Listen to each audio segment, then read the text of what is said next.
All these cameras. Oh, can you do me a favor? Can you take a picture? Like some video too, please. Thank you. You got it. Guys, it's been a year.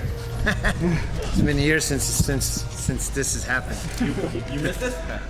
Yeah, actually I do miss it. It's a bit nerve-wracking actually, but it's fun. It sounds like more of this is in your future though.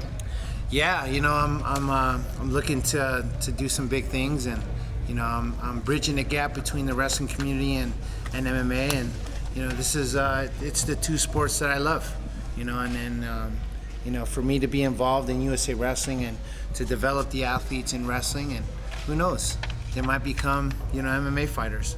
A large part of them will become MMA fighters. So yeah, so that's what I'm here for.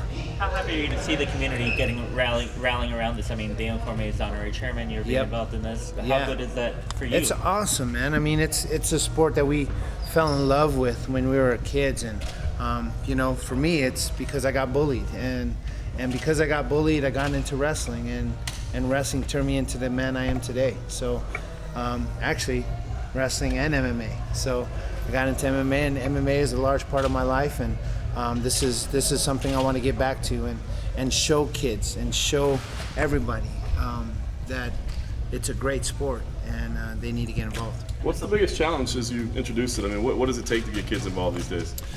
You know, well, we'll go with wrestling first. With wrestling, it's pretty difficult because there's no type of ranking system with wrestlers. It's like, you're in a weight class, go wrestle. There might be a kid that wrestled for 10 years, and there's a kid that wrestled for 1 year. You know, and there's no type of filtering system to be able to retain them to stay in the sport. You know, and so those kids, oh, I'm gonna get beat up like this all the time, I'm just gonna leave the sport.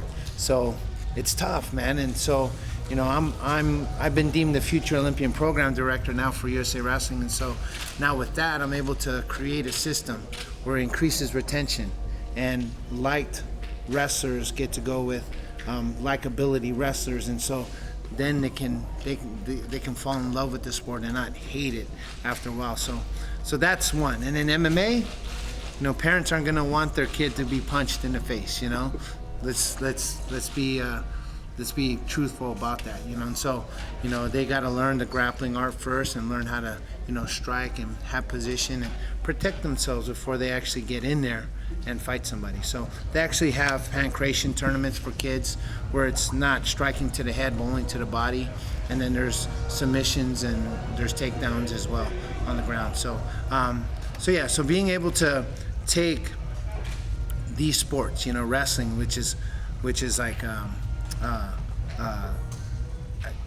MMA or wrestling, where it was combat sports, you know, it doesn't have a good, people don't see it as like soccer, you know, or volleyball or baseball, you know, but this is, you actually can get hurt, you know. And so, but it teaches you more about life than anything else. You know, what other sport can teach you about where you're being held down by something, but you got to find a way to get out of it? You know, that is so much like life. You know, if you're being held down by a certain adversity or circumstance, you're not just going to lay there and get tapped out, are you? No, you're going to fight and try to figure out how to get out of it. You know, and that's what it's all about, and that's what these sports are for, is to build character, integrity, leadership, desire, direction, diligence, discipline, dedication. You know, that's what it's all about. It's building these champions through a sport, and being able to have these kids grow up to be presidents and business owners and CEOs of companies and doctors, lawyers, you know, what have you, because of what they've learned on the mat, you know. So I love doing it. I love being the spokesperson and talking about it, because I've lived it both in the octagon and also on the mat. So I know how both sides are. As an example of your program, can you tell us a little bit how your son's doing? Because I know he's doing quite well, and obviously It's a reflection of your program. Yes, my son is actually, we're getting ready to go to a world team trial in Akron, Ohio. I'm actually leaving tomorrow, so I couldn't do the media day tomorrow, so I came today. And so I get to take a team. I'm taking roughly about 22 kids over to Akron, Ohio to try out for a cadet world team in their age group. And if they make a world team, they get to travel the world and wrestle, you know? And so it's pretty great. He quit soccer and baseball, which he was very good at. And he told me, he goes, Dad, I want to get into wrestling. And I go, what? I said, why? You're successful in soccer and baseball. So let me give you a story. I'm going to give you a really quick story real quick. Okay, so in soccer, he made a World Cup, a National Cup team, right? His team took second place, okay? And he comes back, he goes, Dad, I don't know if I want to play soccer anymore. I'm like, what? You're crazy. He gets drafted to this national baseball team where he batted 9 for 12, didn't make a single error on third base, and had like 10 RBIs. And like, he's like, Dad, I want to quit baseball. I'm like, what are you talking about? Hold on, let's chill on that. And then we go to a wrestling tournament called the Freak Show in Las Vegas. There's over 3,500 competitors that wrestle there, and he went 0-2. And he goes, Dad, I'm gonna quit soccer and baseball, I wanna wrestle. What are you talking about? The two sports that you're successful in, you wanna quit and you wanna do wrestling. Why? He goes, because I love wrestling.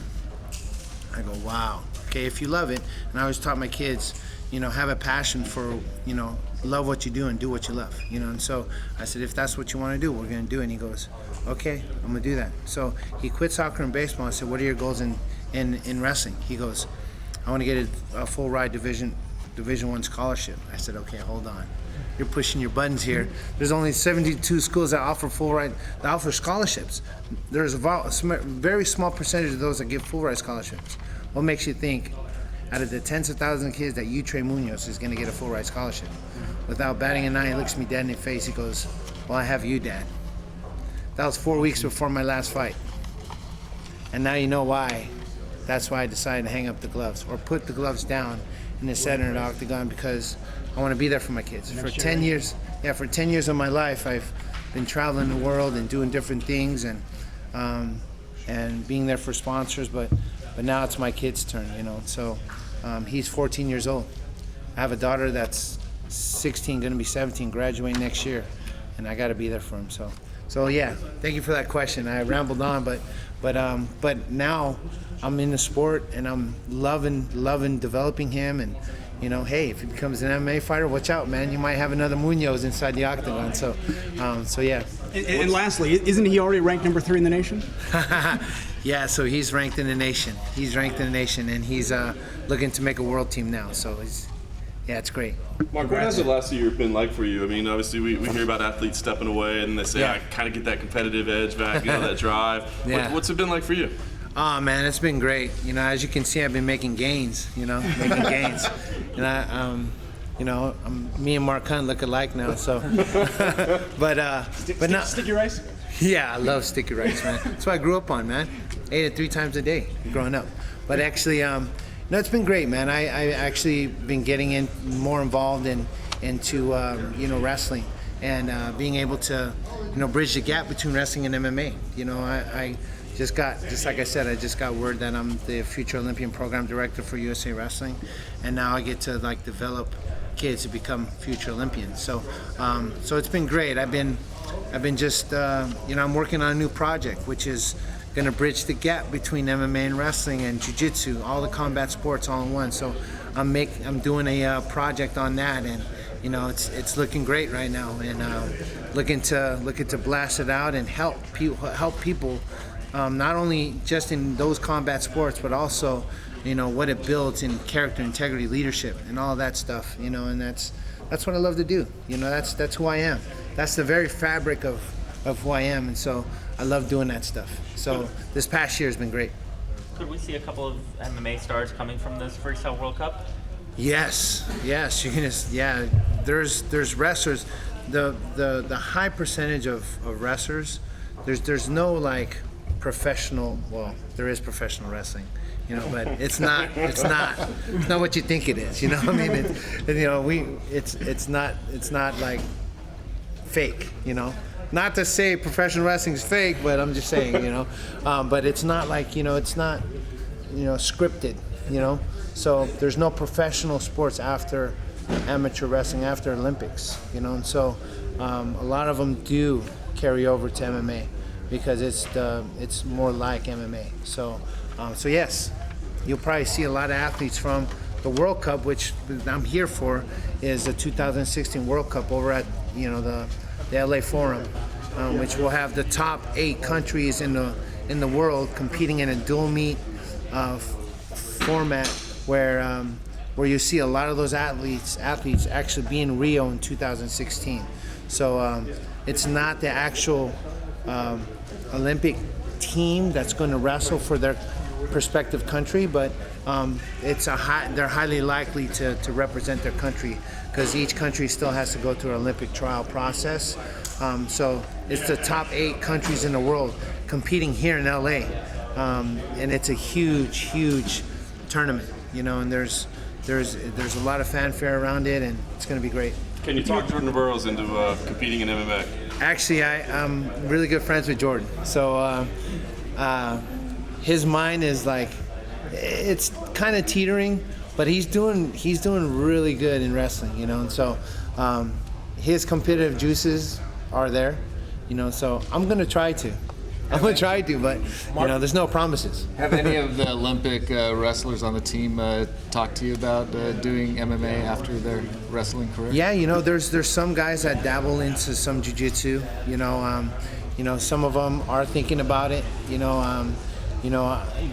there's a lot of competitors like Terrell Delagnev, he's our heavyweight, who's made a world team and Olympic team. He's been around it, but he has no aspirations in doing it, but he's got really good friends in Jake Ellenberger and Joel Ellenberger and all those guys over in Omaha where they do MMA, so he's been around it his whole life, and who knows, he might say, you know what, I want to dabble in it, and he's a good enough athlete to be really good. Is there a litmus test that you give a wrestler to see if he has the MMA chops? Yeah, so I mean, when you strap on that headgear and say, hey man, it's sink or swim, get in there.